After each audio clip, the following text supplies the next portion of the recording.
আসসালামু আলাইকুম, রোকেয়াস ব্লগে সবাইকে স্বাগতম। তো দেখেন আজকে একটু অনেক বেশি শীত পড়তেছে, তাই আমি নাস্তা বানাইতেছি। ও দরজা একটু ফাঁকা পেয়ে, ওর আপু স্কুলে গেল, দরজা একটু ফাঁকা পেয়ে চলে আসে ছাদে। হ্যাঁ, আমি পরে নাস্তা বানানো স্টপিস রেখে ওর পিছনে পিছনে আবার আসলাম। নাহলে ধুলা মাখবে, রোদ পোহালে পোহাক, সমস্যা না। আজকে একটু ঠান্ডা আছে, একটু রোদ্রে থাক, কিন্তু ধুলা মাখলেই তো সমস্যা।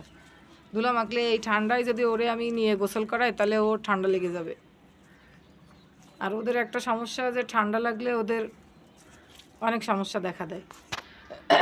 পেটের সমস্যা হয়, আমাশা হয়, তারপরে নাক দিয়ে পানি পড়ে, চোখ দিয়ে পানি পড়ে, আর তখন অসুস্থ হয়ে যায়। এই জন্য খেয়াল করতে হয় সবসময়। মুখে কি দেখি, এখানে এটা কি, এটা কি দেখি দেখি দেখি, এটা কি খাস জিনিস? এই ওইটাই ওর লাগবে, ওইটাই ওর লাগবে। এই দুষ্টু, আমার গাছটা ভেঙেই ফেলতেছে, দেখো কি অবস্থা, ভেঙেই যাচ্ছে তো। হ্যালো হালুম সোনা, তুমি এত দুষ্টু কেন? হালুম সোনা, ও কিন্তু এগুলো খায় না। ওই যে চাবাই চাবাই এক সাইড দিয়ে যে ছেড়ে দেয়, খায় না ও।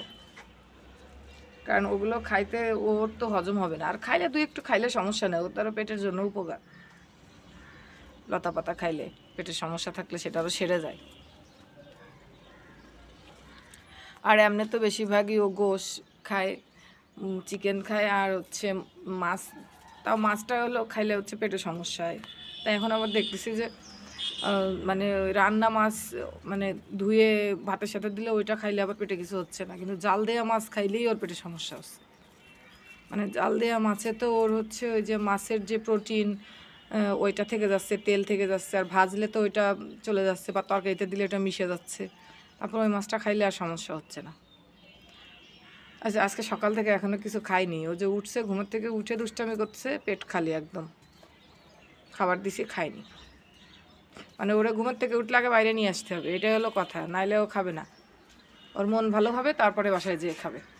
হয়েছে হয়েছে, আজকে তো দেরি হয়ে গেল, যে 8টা 8:30 বাজে এখন।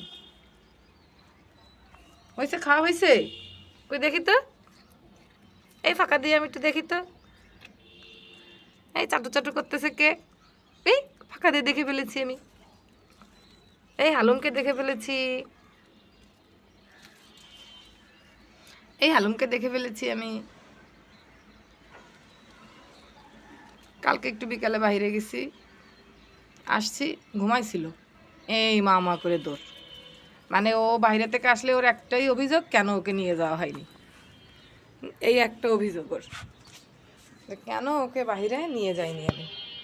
তো ওকে বাইরে সবসময় নিয়ে গেলে কি হয়, আর ও বাইরে গেলে তো কান্নাকাটি করে, বাইরে একটু যাইতে চায় না। ওরা নিয়ে যে একটু ঘুরতে টুরতে যাবো, যাইতেই চায় না, ভয় পায় রাস্তায়। তো এই মাসে ওর ভ্যাকসিন দিতে যাওয়া লাগবে। এই শুভ না বাবা, বাবা তুমি শুমানা শুমানা শুমানা শুমানা, ওই এবার এবার মায়ের হবে কিন্তু। একদম এক ডলাতে গায়ে একদম ধুলা মাখাই দিল, এটা কোনো কিছু হইলো?